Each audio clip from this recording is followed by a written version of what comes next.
Oh les jeunes, vous faites quoi là? C'est quoi votre nouveau truc? Ben, on est en train de bousiller Paname. Mais c'est pas un métier. Mais oui, mais on bousille Paname.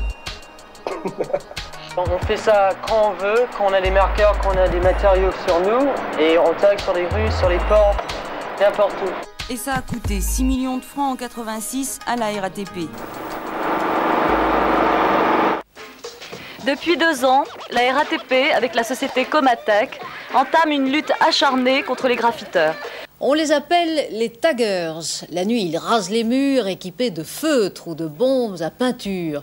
Ils affectionnent les wagons du métro. Ce ne sont plus des graffitis, disent les amateurs, c'est de l'art brut.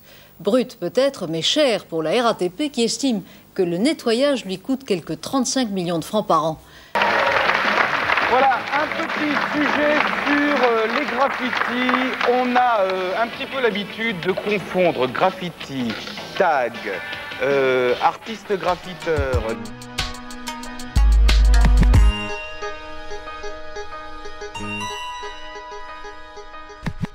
S'il n'y avait pas eu les graffitis à un moment, je crois que le mouvement hip-hop en France, on n'en parlerait plus du tout. Aujourd'hui, on gagne de l'argent, on fait des vêtements, on fait du rap, on fait plein de choses, ça marche tout le tonnerre, des millions de francs qui tombent, ça pleut. Mais il y a un moment où mettre une casquette sur sa tête et avoir l'air d'un Zoulou, c'était la honte, on se faisait jeter des pierres. Plus personne n'en parlait, tout le monde avait posé les armes en gros. Et ceux qui ont continué à faire un petit peu de mal et continuer à faire parler des choses et bien parler à un moment parce que ça a pris une ampleur phénoménale, c'est bien les personnes qui ont fait des graffitis. Toute la période creuse qu'il y a eu en France, après l'émission hip-hop dont tu parlais, qu'il y avait sur TF1, et en fin de compte l'explosion du rap français par la suite qui a ramené le hip-hop devant les médias, il y a eu toute une période creuse où c'est le graffiti et les Goethe forcenés qui n'ont pas lâché l'affaire, qui ont fait que ce mouvement a perduré. Mais à un moment donné, sans le graffiti, je crois que le hip-hop en se franc, il aurait peut-être été mort. Parce que la danse, elle avait pris quand même un essor plutôt vers le bas. Le rap, c'était pas encore vraiment là. Et les endroits où il se passait des choses, où il y avait des manifestations hip-hop, essentiellement, c'était des Goethe qui remplissaient les salles et qui étaient là. C'est pour ça qu'il y a eu pas mal, en fin de compte, de Goethe de cette époque qui sont devenus rappeurs. Et des gens comme NTM et Assassin en font partie. Parallèlement, je te démontre que quelle que soit ta couleur, quelle que soit ta nature, aucune race n'est supérieure car il n'y a pas de couleur pour être un cartonneur.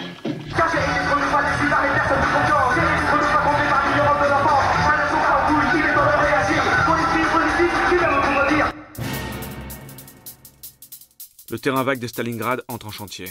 Dès lors, chaque quartier a son terrain vague, mais aucun lieu ne réussit à remplacer Stalingrad. Les graffeurs continuent à développer et à diversifier leur style dans d'autres endroits. À la fin des années 80, John One développe une forme abstraite de graffiti, le freestyle.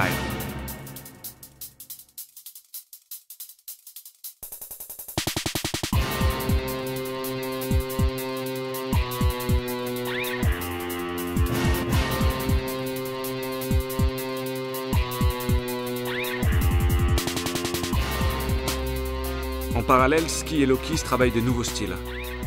Lokis déstructure les lettres en enlevant les contours, alors que Ski se sert des contours non plus pour faire un nom, mais pour faire ressortir une forme. Et et par la suite, voilà, ce qui est arrivé. C'est-à-dire que moi j'ai commencé à tourner en couille et j'ai commencé à faire des vaisseaux et trucs comme ça, quoi. Ça ressemblait un peu à des espèces de machines de guerre romaines, tu vois, un peu antiques, avec des lances devant, tu sais, des trucs d'attaque, quoi, tu vois. C'est des constructions très mécaniques ou entre l'organique, c'est pour ça qu'on s'est bien entendu avec Ski. Hein. C'est, je veux dire, on a dû regarder Jigger tous les deux. Donc en 89-90, j'y vais vraiment à fond dans ce que j'aime. Et c'est là où commence le travail sur les têtes, je sors des lettres, etc. On peut dire ce qu'on veut, on peut aimer ou pas, mais bon, il y a quand même une recherche de dynamique et de vitesse et de violence. On sortait complètement hors norme du graffiti hip-hop qui était là, avec des petits b-boys sur le côté, avec le petit microphone, avec le petit poste radio, avec le petit truc à capuche, tu vois, le petit wild style, là, tu vois, le petit truc bien tradition, quoi, tu vois. Le problème, c'est qu'il faut toujours que des gens, je pense, se rassurent en mettant une hiérarchie. À partir du moment où on commence à mettre une hiérarchie, c'est la fin. Et il y a un moment, on a mis une hiérarchie, c'est-à-dire qu'on a dit les argents et noirs, il n'y a que ça. Et la couleur et les murs Lego, c'est de la merde. Moi, ce qui me plaît, c'est que c'est la dynamique des couleurs. À partir de là, je respecte en même temps ceux qui le font. Après, dire comme Bando, l'argent et noir, c'est la qualité de la lettre et tout ça, moi, ça me fait doucement rigoler.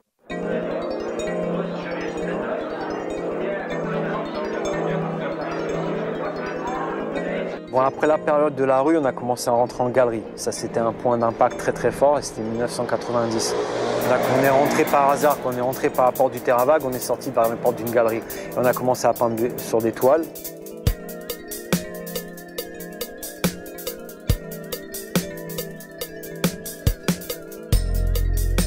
Fin des années 80, plusieurs galeries exposent le travail des graffeurs. Agnès B a exposé dès 1989 Futura 2000. Elle continuera régulièrement à promouvoir les graffiti artistes. Les expositions vont se succéder. Alors si t'as payé ta dette dans la rue à faire des graffitis comme un enculé, machin, et que tu vois, 10 ans plus tard t'es là, bon vas-y maintenant je vais faire que des toiles, j'en ai marre de défoncer la rue tous les soirs, machin, ça, je respecte ça. Mais si t'es un petit rigolo qui a jamais dépensé dans la rue et qui tout d'un coup fait des toiles, et qui prend de la notoriété avec ça, et qui fait des graffitis, c'est des conneries. Parce qu'il n'y a rien derrière. If you're going to be a street writer, artist, graph, whatever you want to call that person, and you want to now present work in a gallery, you may have to change what you're doing to kind of adapt to this new venue, the new arena. I mean, all of us were kind of on this level in the street, but when we went to the galleries and everything, we were at the bottom again. You know, it's anything you are in the street means nothing in the gallery. And most of the artists from the graffiti world never really made it into like the art world. J'ai jamais fait de graphe vraiment avec des lettrages ou des trucs comme ça, comme Crash ou Dez l'ont fait. Parce que moi, j'ai toujours pensé que c'était de la décoration. Ça n'avait rien à voir avec le graphe, c'était du commercial. Quand je voyais des lettres, je me disais, mais putain, merde, pourquoi ils peignent sur des toiles, tu vois, une espèce de morceau de tissu encadré par un bout de bois, c'était ridicule, quoi. C'était médiéval pour moi. Le futur, c'est dans la toile. C'est pour conserve what we do, you know?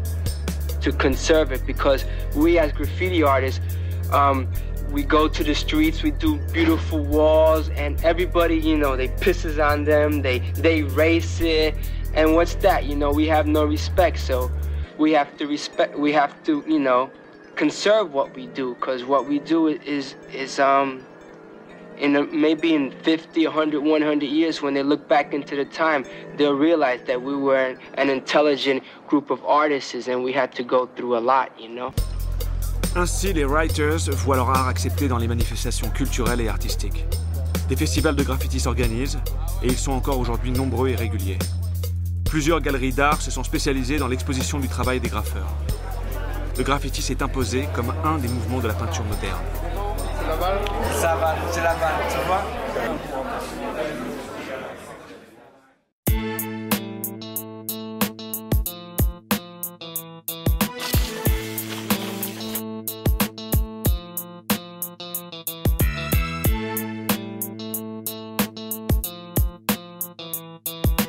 Ouais, on est fin 80, c'est l'explosion du Goethe. Voilà, tous les petits gamins dans les lycées du 16e ou partout en banlieue, ils ont chacun leur tag. Alors t'as soit le tagueur qui va vraiment dans les rues, et soit le petit mec qui a juste tagué son sac à dos Ispac et qui a son petit tag à 2 francs.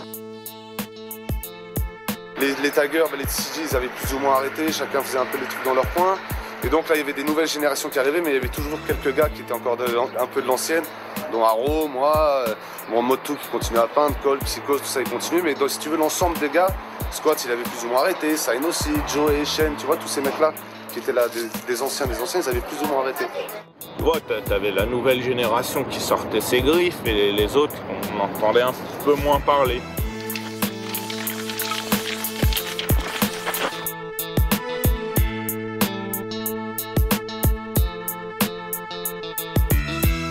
Et nous, on se disait, il faut qu'on marque.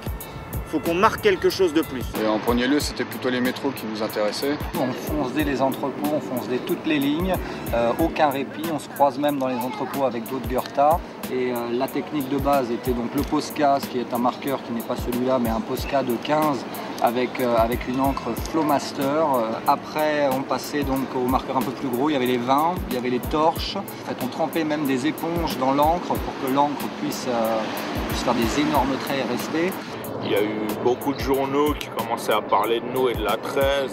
la RATP qui nous faisait énormément de pub avec leur bandeau, la 13 a coûté tant de millions. Ouais, il y a eu tout ça, quoi. C'est vrai que chaque ligne avait son groupe.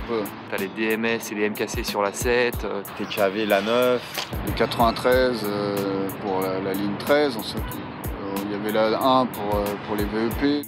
Et c'est là où le phénomène est devenu vraiment un phénomène de société, parce que les gens ont halluciné sur l'état des métros, ils étaient à jeter. Je sais que c'est nous qui avons fait partie des gens qui avons supprimé les premières classes, parce qu'à l'époque elles étaient jaunes. Moi quand je suis arrivé avec la Corio sur les premières classes jaunes, c'était foutu. Les trains, il était foutu, tu pouvais le jeter à la poubelle et il était cassé.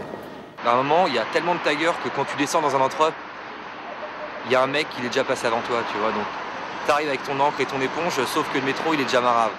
Donc tu dis, bon, qu'est-ce que je vais faire, quoi? Est-ce que je vais prendre le risque de prendre des bombes parce que les bombes ça sent et tout? Il n'y avait pas beaucoup de trains, il y avait beaucoup d'entrepôts qui avaient été faits à l'époque des TCG, même à l'époque des anciens et tout. Mais les mecs ils faisaient pas des gros graphes, tu vois. Les graphes c'était pas encore. On en faisait dans les tunnels de métro, pas mal. Il y avait Squad 5 comme je te disais tout à l'heure, mais on en faisait pas sur les métros. Et là on commençait à arriver les trucs justement des AEC. On est descendu avec les bombes, avec les crayons, avec les boom-claques, et puis on a sorti les graffitis.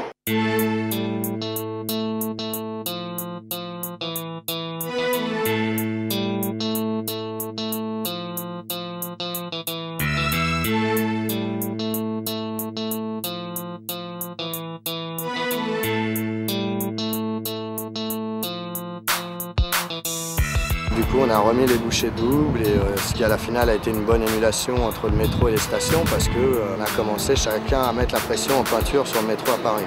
Par semaine, c'était au moins 4 ou 5 entrepôts. Bon, forcément, il y a des lignes qu'on saturait, des lignes aériennes, la 6. Il pouvait y avoir des périodes où il y avait 7, 8 métros à nous qui étaient peints, qui tournaient en même temps.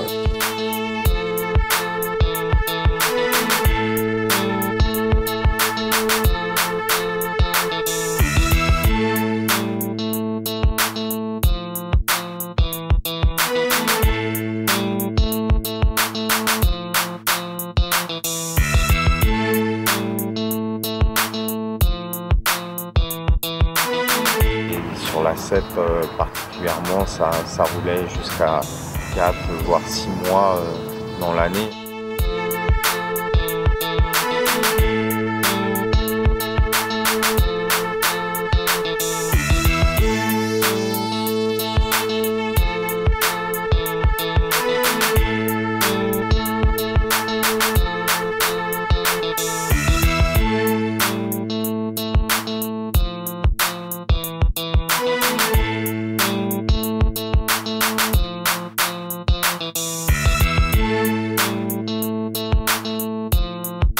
On faisait des stations aussi, il y a eu beaucoup de stations, ça on n'en parle pas, mais il y en a eu beaucoup et on s'enfermait, on avait les clés et tout.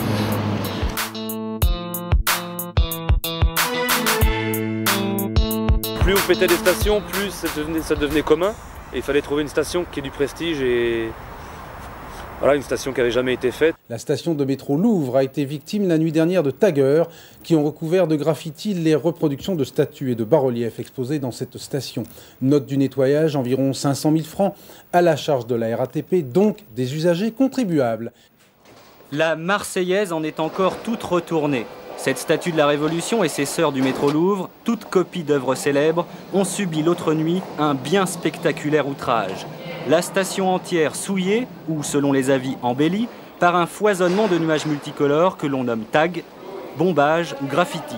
Selon la RATP, les voyageurs ont fort peu apprécié. Tu allumes la télé le soir et tu vois tes trucs à la télé, tu hallucines complètement. Et on s'est dit qu'on avait réussi, le coup avait été réussi, quoi.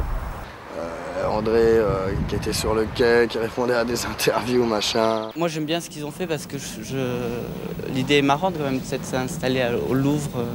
Le musée, le graffiti s'installe au musée. Cette idée-là, j'aime bien. La plupart des Parisiens n'ont pas supporté. C'est pour ça que nous avons voulu faire très très vite pour le nettoyer. Donc on savait qu'on aurait une bonne couverture presse, mais pas à ce point-là, quoi. Moi j'avais un vieil interview dans VSD. Et là, ils ont repéré mon graffiti, ils ont mis en gros Eno, le roi des taggers. C'est lui qui a fait la station Louvre, ils n'ont pas mis de cache sur mes yeux. Ouais! Ça, c'est l'impact de Eno. VEP, ma gueule. Oh. Ah, tu as la force psychologique. Voilà, ça c'est du vrai vandalisme, t'as vu? Sans les mains, qu'est-ce que tu crois? J'ai plus besoin de marqueur, moi. Regarde ça. C'est lui qui a fait la station Louvre, ils ont pas mis de cache sur mes yeux. Au bout d'un mois d'enquête, ils ont débarqué, gros serrage de dingue, c'est vrai que c'était assez impressionnant. C'est remonté jusqu'au ministre pour choper les mecs qui ont fait la station Louvre, donc ils ont mis les moyens. Ils ont mis des moyens de police, d'investigation, ils ont trouvé, ils ont chopé les mecs. Et pour la première fois, des personnes sont incarcérées pour avoir fait des graffitis. La répression existait déjà depuis le départ, mais elle a pris à ce moment-là une tournure beaucoup plus sévère. Une brigade de la SNCF va se spécialiser dans la lutte contre ce phénomène. Par la suite, les lois seront adaptées et durcies. La prison ne sera plus une exception. La pratique du graffiti va devenir beaucoup plus risquée. On fait de la prison pour du graffiti, alors que notre seule idée était de faire ouvrir les yeux aux gens, quoi. Même si je pense qu'il fallait marquer le coup, je trouve ça exagéré de mettre des gens en prison pour de la peinture. Maintenant, ils savent pas trop comment faire. Mais en même temps, moi, en ce qui me concerne, par rapport à l'impact du truc et par rapport au plaisir que j'en garde, je regrette pas. Le graffiti a pris 10 ans de ma vie. Moi, j'ai fait ça de manière méticuleuse, sérieuse, comme un travail. Et maintenant, je réalise que j'ai fait tout ça pour pas grand-chose, uniquement pour le kiff. Et s'il fallait le refaire, je le referais direct. Parce que pendant un moment, rien que le fait qu'on pensait pas au fric, et ça c'est très rare, je souhaiterais même à mes gosses si un jour j'en ai, on a eu 4-5 années magiques où de toute façon on s'en foutait, on volait tout, on n'avait pas besoin d'argent, et les soucis d'argent ne nous traversaient même pas la tête, quoi. C'est le plaisir d'avoir amené ton art un petit peu plus loin. C'est pourquoi dans le rap, il y a pas mal de gens qui peuvent stagner. Parce qu'à un moment donné, le truc qui va te faire plaisir, c'est le chèque qui tombe. Donc ça ne te pousse pas à aller plus loin. Je pense que si dans le graffiti, à un moment donné, tu vas pas plus loin, t'arrêtes. Bon, on a continué, c'est là qu'ont commencé vraiment les pseudos. Bon, pour nous, parce que même sur nos mandats de dépôt, d'incarcération, on avait nos surnoms, tout ça, c'était plus possible. On faisait un tag un peu voyant, il débarquait tout de suite. On a dû trouver des solutions, encore une fois. Les solutions, c'était des changements de nom. Moi, j'ai fait des Moches, Sen, Sent, Raki, Kent. Faut quand même l'avouer, c'était assez violent. À l'époque, il y avait de la dépouille, ce qui faisait que les gars qui restaient actifs là-dedans, c'était aussi des gars qui l'avaient vraiment dans le cœur et aussi les couilles pour le faire.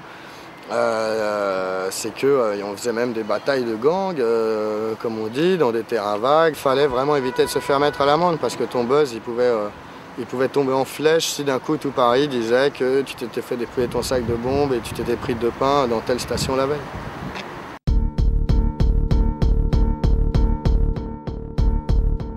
La nouvelle génération perpétue les deux manières de pratiquer le graffiti. À savoir d'un côté sortir des lettres toujours plus belles dans des endroits encore plus improbables, et d'un autre pousser encore plus loin les illustrations et les styles sur les murs légaux. Ainsi, les writers de la deuxième génération investissent à leur tour les terrains vagues, et si certains vont y peindre en parallèle à leur activité illégale, d'autres vont s'y installer exclusivement. D'un autre côté, tu as aussi des mecs comme les PCP, Cap, numéro 6, tu vois, qui je pense a apporté un peu de nouveauté en fait dans les personnages, tu vois. Au début, tu avais Mode 2, les BBC, et puis tu as eu numéro 6. J'étais un grand fan de mode, beaucoup plus que Jeb, bien que j'ai appris à redécouvrir son travail après. Il y a eu une période de gestation où on faisait du mode, quoi. Enfin, les gens qui faisaient du perso essayaient de faire au moins un peu aussi bien que lui. Jusqu'à franchement PCP, ce qu'on a réussi à faire, on a peut-être réussi à amener un style en France qui a débloqué les yeux de ce que les gens sur lesquels ils étaient bloqués, quoi. Ils avaient vu que mode et bim, on a apporté un autre style. C'était en fait des persos qui ressemblaient pas à des b-boys, quoi. Et c'est là où c'était un peu nouveau, c'est qu'on s'orientait plus vers de la BD, vers quelque chose de nouveau en fait. Disons qu'il y avait vraiment la volonté de faire de l'image, quoi, avant tout, plus que du vandalisme. Je dis numéro 6, c'est lui qui était le plus fort d'entre nous, qui avait un esprit débordant d'idées de dingue. Et je pense que numéro 6 a influencé pas mal de gens par la suite. À côté des PCP qui se sont distingués grâce à la qualité de leurs illustrations, un autre crew, les Mac, morts au con, se font également remarquer pour leur travail en groupe et leur capacité à exécuter des fresques de grande taille. Nous, notre kiff, c'est peindre ensemble pour justement partager des choses et même se pousser plus loin par rapport au c'est pas individualiste, quoi, tu vois. C'est pas compétition pour qu'il y ait un gagnant parmi nous, c'est compétition pour qu'on soit gagnant. Il y a un mur comme c'est le mur de la rue du Noix, en fait, qui est au métro national,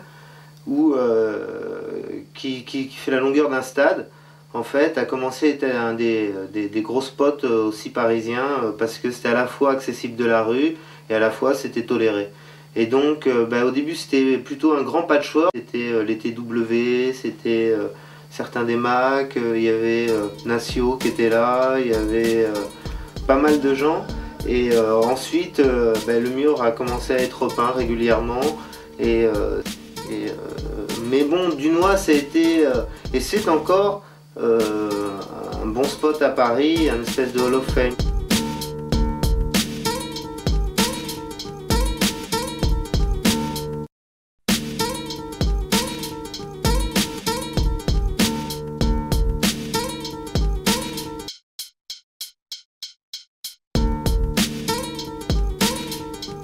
On a fait des gros murs à Bagnolet, là, on a fait un gros mur sur Millennium, un gros mur Tibet libre, tu vois, les trucs que finalement la municipalité, les mecs des élus, tu vois, qui passent là, ils font mais c'est quoi ce délire?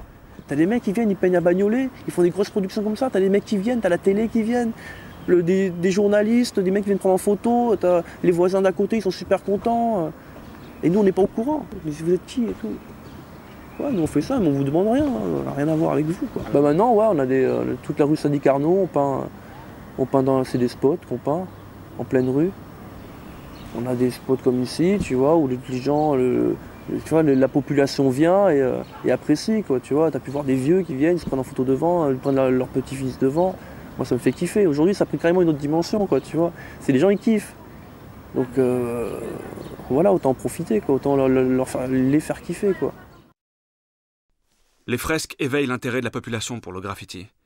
Certains writers développent un graffiti légal, sur des murs autorisés, ou remplissent des commandes pour des entreprises ou des mairies. Même si la démarche de rendre le graffiti accessible au public est belle, elle est controversée. Certains lui reprochent de chercher à plaire et de transformer le geste contestataire de départ en une recherche de consensus. Loin des regards, les writers continuent à se retrouver dans les terrains pour y faire évoluer leur style et pousser plus loin le travail sur les lettres. Moi, ce que j'aime dans un mur, c'est quand chacun fait son truc. Entre chaque graphe, il y a un perso, si c'est possible. S'il y a un mec qui déboîte en perso, qui peut faire un perso, ça va faire une espèce de bande. Faut pas, moi je kiffe pas les murs où il y en a il y a les uns empilés sur les autres, il y en a partout. J'aime bien une bande comme ça, homogène. Chacun fait son truc, et voilà. En fait, comme tu peux plus peindre de métro, parce qu'à la base, c'est le kiff, c'est quand même de peindre des métros. Les murs, c'est bien, mais ça n'a rien à voir. Donc, on essaye d'adapter ce qu'on faisait sur les métros sur un mur. Dans ce genre de style, justement, New York, un peu old school, etc., qu'on essaye de maintenir, et ben, t'as des gens qu'on a rencontrés, des gens comme Jay, Mode, tout ça, des gens qui sont vraiment à l'ancienne ici à Paris. Et quand on fait des graphes GT, DPC, moi je pense que le mur il est super cohérent et c'est pas un truc tout mélangé de fragueule, quoi. Donc là, je pense que le graffiti tel que je le vois, il prend vraiment son essence, quoi. Notre style c'est Galactic Tugs, nous on l'appelle comme ça, c'est un style qui vient d'il y a super longtemps, c'est un style préhistorique qu'on remet à une sauce galactique. C'est-à-dire que par exemple tu prends des styles de bandeau ou de chou de l'époque, qui sont des flèches et des bases super simples, super fines, avec juste de l'outline et voilà, et tu compliques la chose de façon à ce que ça ressemble à un robot ou à un vaisseau spatial. C'est-à-dire que nous on essaye de faire évoluer un truc à l'ancienne à une sauce 3008, quoi. Tu vois, en ça on a un groupe qui ressemble un peu à ça en Allemagne, à Berlin, c'est les RTZ. Eux ils sont un peu dans le même délire, quoi. C'est Return to Zero, ils partent de vieilles bases pour faire des nouveaux graphes, et ben on suit un peu cette mouvance, quoi.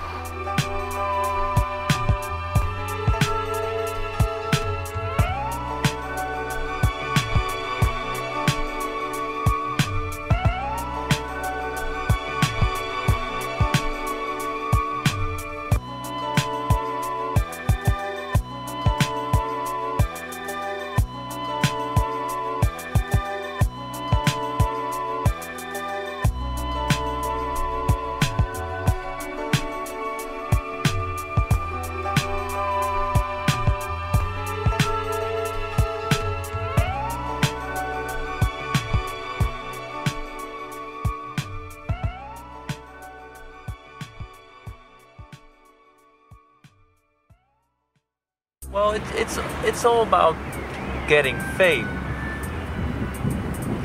So getting fame and respect, and there's lots of ways of doing that. And generally within the graffiti world, just doing legal spots doesn't gain a lot of respect.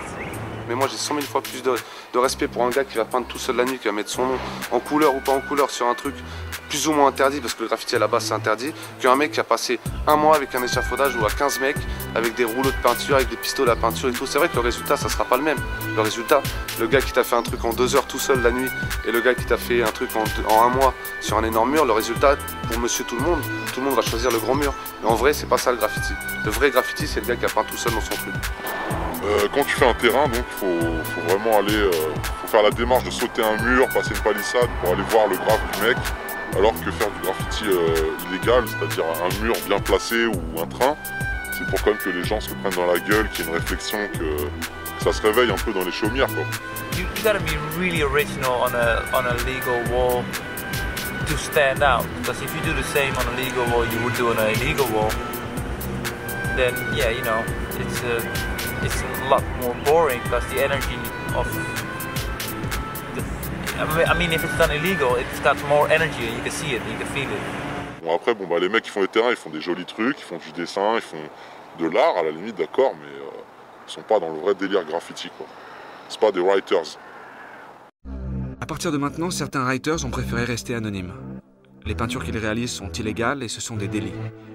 Leurs propos ou leurs actes pourraient bien évidemment être utilisés contre eux dans le cadre de poursuites pénales. Ils font partie de la dernière génération de writers qui a assisté à une importante mobilisation des autorités pour faire disparaître le phénomène, tant à travers son nettoyage immédiat et systématique, que par le déclenchement quasi automatique de procédures répressives.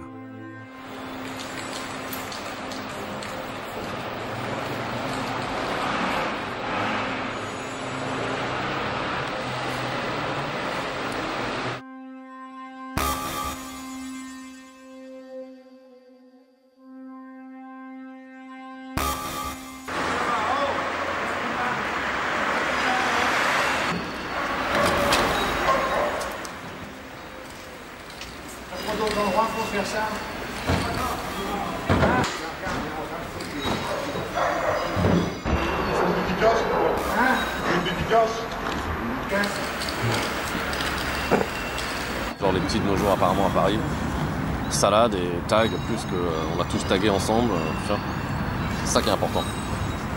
Là au niveau des rues, même s'il y a du grand nettoyage quoi, ces dernières années, au niveau juste des throw-ups sur les rideaux de fer, des styles de Goethe, tout ça, il y a eu de l'évolution quand même, tu vois. C'était on va dire la grande mode des rideaux de fer, c'est que tout le monde tapait les rideaux de fer, puis en fait on se rend plus compte maintenant parce qu'il n'y a plus rien, mais à l'époque il y avait vraiment, c'était bourré quoi, c'était blindé de tags.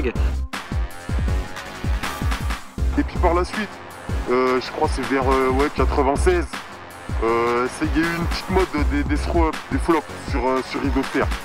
Dans la culture du graffiti, le throw-up c'est un peu ce qui passe au-dessus du... C'est la limite entre le tag en fait et le graphe. Chaque lettre du throw-up est exécutée d'un trait ininterrompu, comme un tag. Et ce trait forme le contour d'une lettre pour lui donner du volume comme un graphe. Throw-up is a piece that is made to be done fast. Fast means the more you can do that night. Instead of doing one nice piece, you can do 100 or 200 throw-ups. That means your name is getting around more, and the more your name gets around, the more people see it, and the more famous you get in the graffiti world. Le throw-up est particulièrement apprécié des writers, mais son exécution demande une grande maîtrise des lettres. C'est un style d'écriture spécifique que les nouvelles générations vont nettement plus utiliser que les anciennes. Il y avait déjà des mecs comme Chaz ou D-Light ou les TCK qui faisaient déjà des srops, comme nous on a poussé ça. On a mis ça, si tu veux, à un niveau industriel. C'est-à-dire qu'on faisait que ça, on sortait, c'était srop. Tous les stores étaient pétés, il fallait pas qu'il reste un store avec des tags dessus, quoi. Il fallait qu'il y ait des srops partout.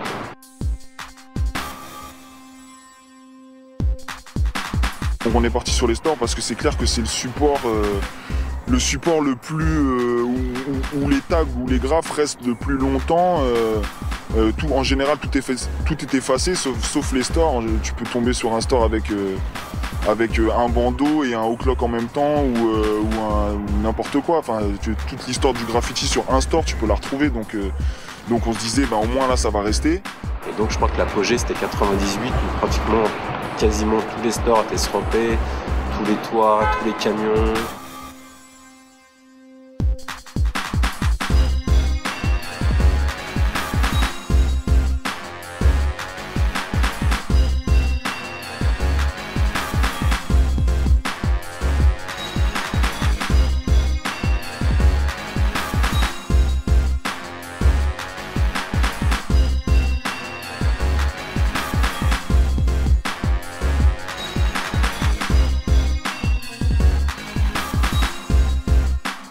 La rue, c'est vraiment tout le monde le voit.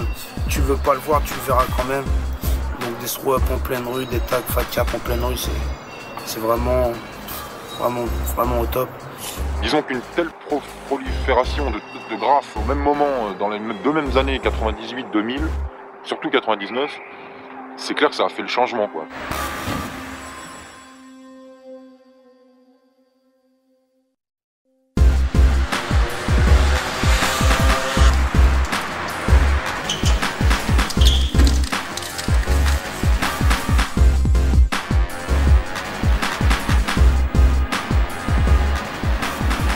Quand je voyais comme O'Clock il a déchiré Paris, je me dis putain, il faut pas que c'est lui tout seul qui fait la fête. So, moi je vais essayer à faire un petit peu la fête avec lui parce que c'était trop facile.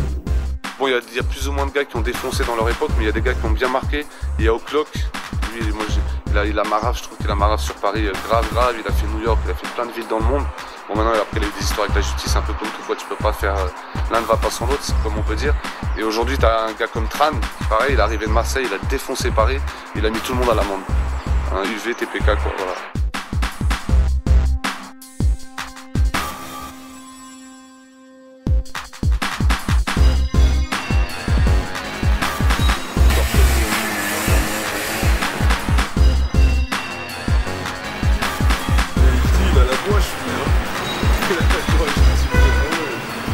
Le gars il est là, quoi. Il est sur les toits, dans les rails en bas, un tag là-bas. Et lui il s'en bat les couilles, il sait pas, il vient, il te fait un graphe, il se casse, il vient, il te fait 3 graphes à 40 mètres les uns des autres et il se casse, tu vois le délire, c'est un autre délire quoi. C'est genre du matraquage, mais bon c'est ça le graffiti.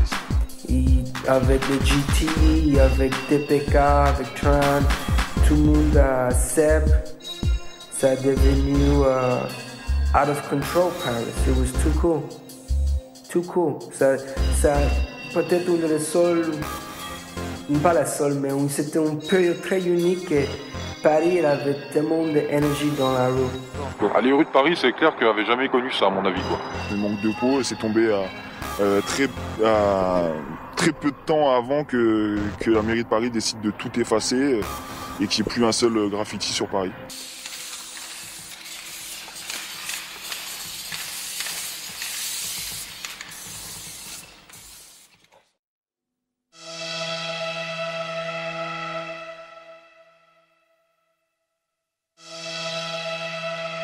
Au début, on les a surpris quand même à faire tout ça. Parce que bon, ils avaient eu la période AEC, UK, les VEP qui avaient fait beaucoup de Goethe, tout ça. Bon, ok, ça roulait et tout. Après, il y a eu une période un peu creuse, mais on sait même pas pourquoi. Les gens ont dit c'est cramé, mais en fait, c'était même pas cramé. Avec Fizz et Fraise, on a fait des 10 panels d'un coup en une après-midi, comme ça. On pétait des entrepôts.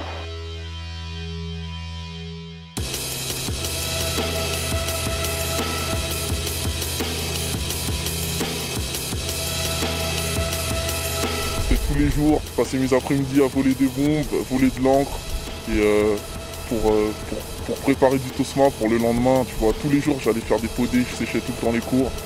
Pour moi il n'y avait plus d'école, j'avais plus de raison, c'était tout pour le graffiti quoi.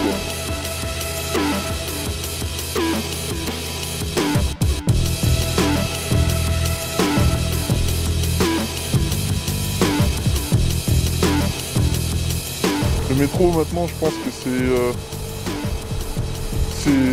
c'est chiant parce que ça tourne de moins en moins.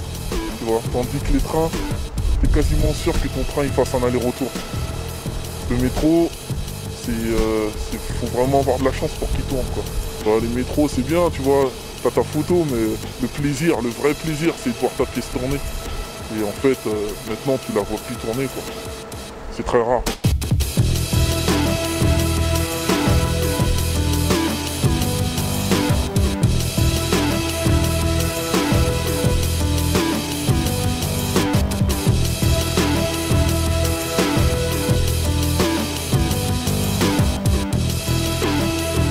Bon, maintenant on nous a effacé nos tags, tu vois, nos signatures, on les a effacées, on a fait avec ce qu'on pouvait, on a pris un tournevis, on a gravé le métro, tu vois.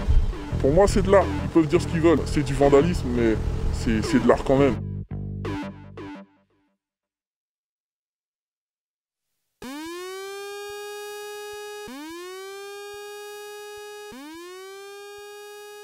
De la même manière que tu as des mecs qui font du terrain à grande échelle, tu as des mecs qui font du train à grande échelle, c'est-à-dire qu'ils vont prendre des trains tous les soirs, qu'ils vont prendre des trains tous les jours.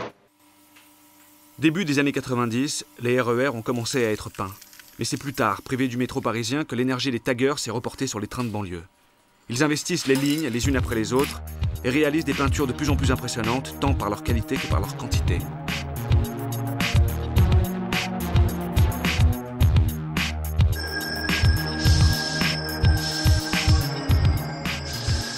Et ben en 92, donc on se met à faire des wallcards, donc des pièces carrément en couleur sur les trains.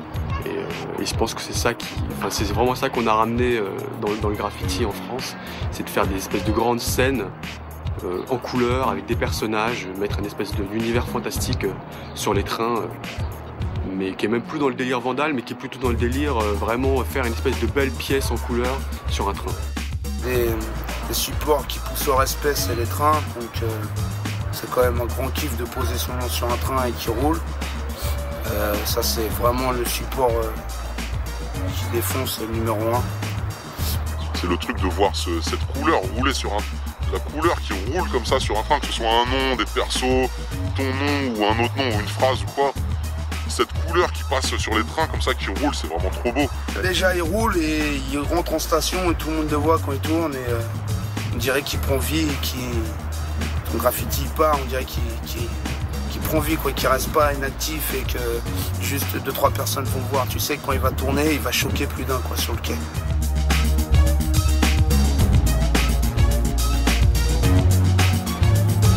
Aujourd'hui, continuer à pratiquer le subway art coûte cher. À chaque nouveau graphe, la SNCF porte plainte.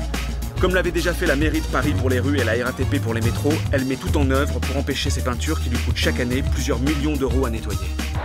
On a fait plein de trains et là il y a plein de mecs, bon LSBK qui était déjà bien chaud sur la race, sont venus faire Saint-Laz, on fait plein de Saint-Lazare aussi.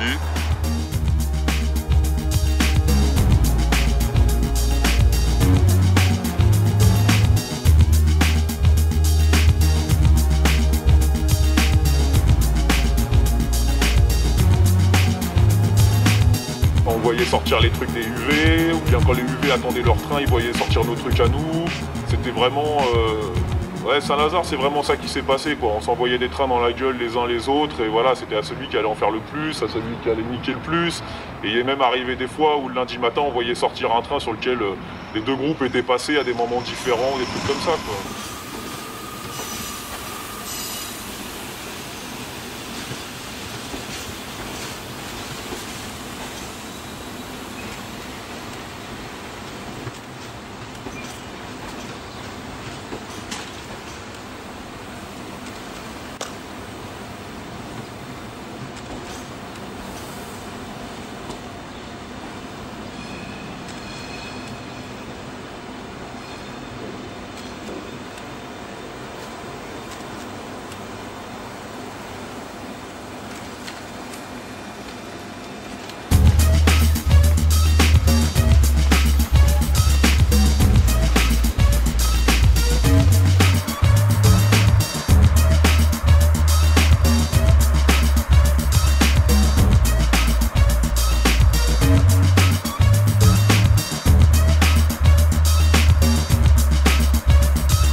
On s'est dit qu'il faut faire la lycée parce qu'il y avait des graphes qui roulaient.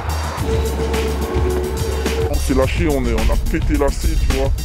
On l'a foudroyé, on a fait des scènes de malade. Plus on en faisait, plus ça roulait, plus les autres en faisaient, c'était une compète de ouf. On a commencé à faire du wall car, du wall train, des 4 wall cars en couleur avec des persos, vraiment des scènes qui roulaient.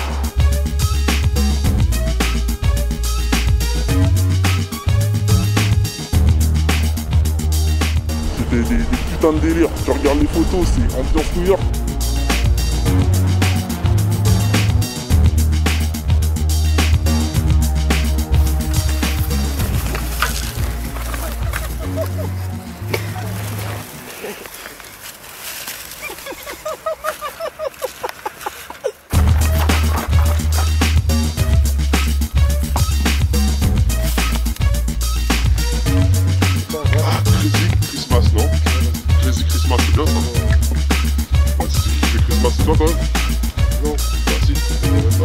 Kings never die.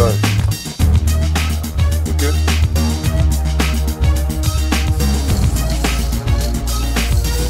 C'est là? Non, je vois Christmas. Ah, non, c'est quoi? Tu fais des autres. Moi, je fais le fond. Ah ouais,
Avec le développement des magazines, puis l'arrivée des sites web, les writers communiquent à travers le monde. Les nouvelles générations voyagent pour étendre leur notoriété et faire circuler leur nom hors de leurs frontières. Je te dirais jamais qu'on a été les premiers à voyager parce que c'est pas vrai. Les voyages, les vieux bandeaux, tout ça on avait déjà fait via l'Angleterre, la Hollande, tout ça, bon cette histoire-là on connaît. Mais disons qu'en fait, moi je pense qu'on a vraiment été les premiers à vouloir donner une dimension européenne, tu vois, à nos noms, à notre peu groupe.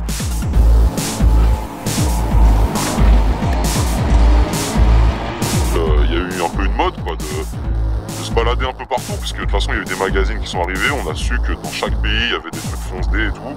Disons que nous, notre terrain de jeu, il n'était pas à Paris et en France, il était partout en Europe. Enfin, c'est un des trucs qu'on a développé aussi, parce qu'il n'y avait pas ce concept-là de faire grandir son nom comme ça, à une échelle internationale, quoi.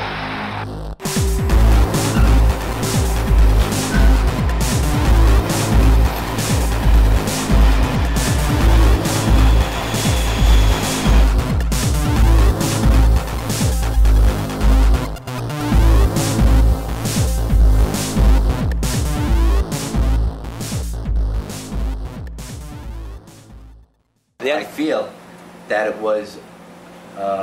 it is a good thing that it did explode and take off like wildfire around the world. It actually helped keep it alive because, I mean, as you know here, most like New York City, I mean, you could see that it's not the way it was years ago. I mean, and by that boom around the world. The only thing I know about the scenes that are going on at the moment is like through the internet and magazines. I have noticed in the last 7 or 8 years that styles around the world have been developing in all different ways. Like Australia's got a different style to Germany, and the French writers have got a different style. And to that extent, I think everyone has their own style, each country. And I know that London has always had, from very early on, had its own style, and you can tell writers from all around the world, which I suppose is really important, that each country can tell pretty much, a good artist and what country they come from. moi je dis qu'en Europe, c'est maintenant les porteurs du flambeau de la vraie tradition des graffitis.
Ça concerne que les gens qui font des graffitis. Les graffitis, ça concerne personne. Ceux qui font pas de graffiti, ils ont même pas, ils ont pas de droit de regard, ils ont une obligation de regard parce que c'est là et on a été le faire devant chez toi, connard, et t'es obligé de le regarder. Mais ça ne me concerne pas du tout, ça concerne tous les mecs qui font des graffitis et personne d'autre. Et ceux qui font pas de graffiti, tu vois, devraient même pas regarder ça parce qu'ils ont aucune idée de ce que c'est.